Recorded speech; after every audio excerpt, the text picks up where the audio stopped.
10% OBC आरक्षण 32% ओबीसीला ठेवा असं आम्ही म्हणत नाही. आम्ही म्हणतोय आमच्या ज्या नोंदी आहेत त्या ओबीसी आरक्षणात घ्या. आम्ही ओबीसीतच आहेत. मराठा आणि कुणबी हा एकच आहे. हे आमचं म्हणणं आहे. हे सरकारला समजून घ्या, संभ्रम निर्माण करू नका आणि राज्य अस्थिर करण्याचं काम मंत्र्यांकडून होऊ नये ही अपेक्षा.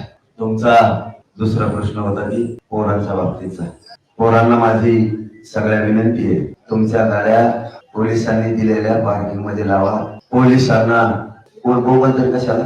पत्रकार परिषद चालली तरी बोंबलतोय. तो तेवढ्यालाच आलेला का फक्त काय करायचं काय नाही करायचं त्या पक्षाने पाठवलेले असते ते. त्यांना काय देणं घेणं नाही. काय सांगितलंय काय करायचं. माणसं बोलत असले तरी पण त्यांनी काय सांगितलं हे ऐकून लोकांना सांगायचं नाही, फक्त तिथं जाऊन आरडायचं. यांनी का मुंबई बघितलेली नसती. ह्या ते पक्षाचे चमचे असते आणि आता चमच्या अवलतेमुळे आपल्या गोरगरिबांच्या भविष्यावर अडचण येते. कारण यांना कधी समाज बाप नाही वाटला, यांना नेतेच बाप वाटले थोडेसे. म्हणून आमच्यासारख्या 7 करोड गरीब मराठ्यांचं वाटलं झालं. आम्हाला आरक्षण पाहिजे, राजकारण नाही करायचं आणि मुख्यमंत्र्याला नेमकं राजकारण करायचे, आरक्षण द्यायचं नाही.